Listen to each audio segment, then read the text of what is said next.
नववर्ष की बहुत बहुत शुभकामनाएं।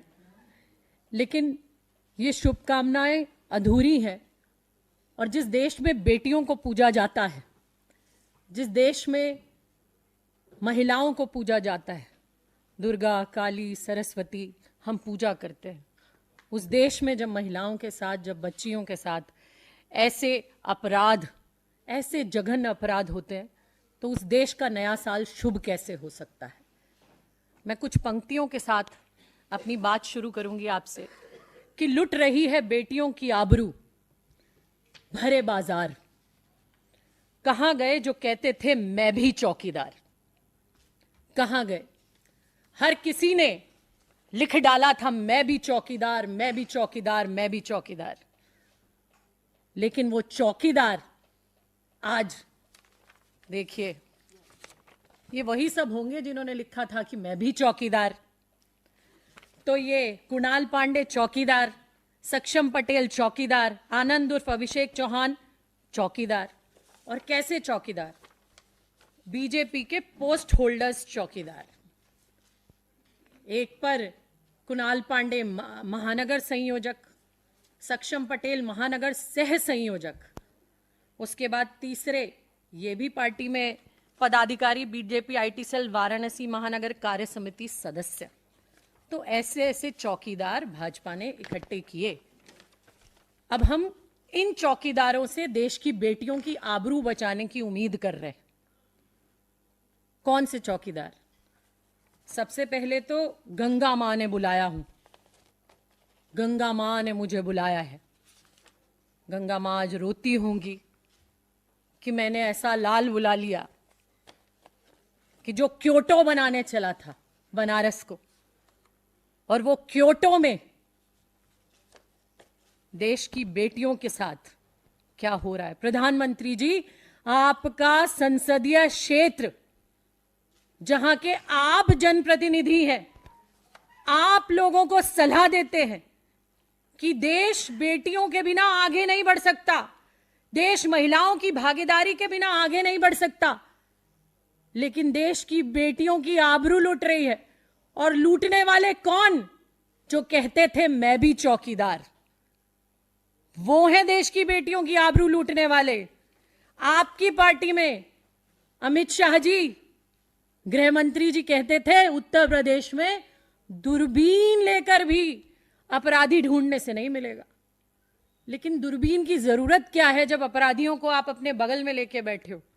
दूरबीनों की आपको जरूरत कहां पड़ेगी जब बृजभूषण शरण सिंह जैसे लोग संसद में बैठते हैं और देश की बेटियां जो देश का मान बढ़ाती हैं वो सड़कों पे घसीटी जाती।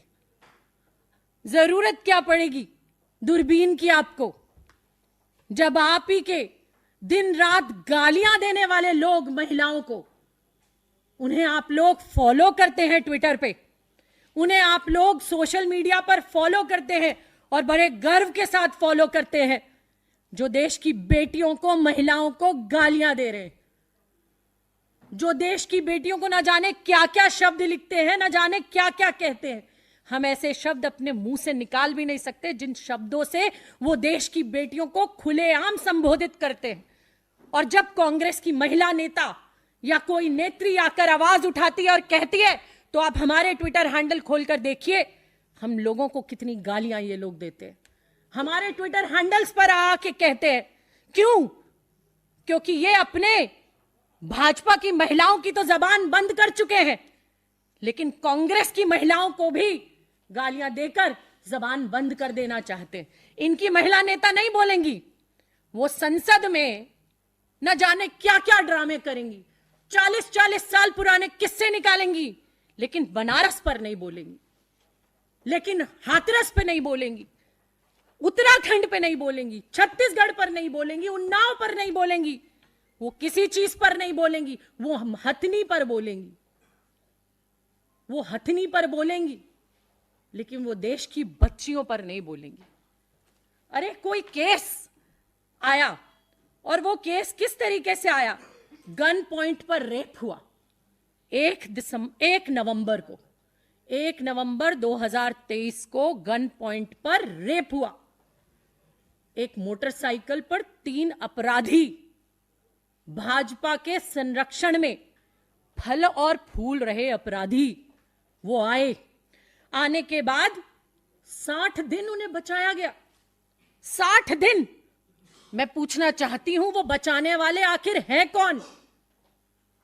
वो हैं कौन जिन्होंने 60 दिन एफआईआर होने के बाद भी लगातार इन अपराधियों को बचाया?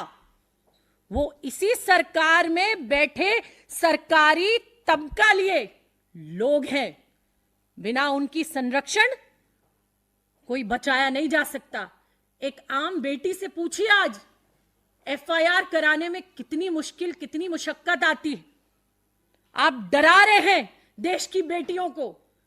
एक पहलवान जो सड़क पर रो रही है, जो तमगा लाकर, जिन्हें आज अपने मेडल, अपने तमगे वापस करने पड़ रहे हैं, जब उनका कुछ नहीं हो रहा तो देश की आम बेटियों का क्या होगा? वही होगा जो बनारस में हो रहा है, वही होगा जो गुजरात में बिल्किस के साथ हुआ।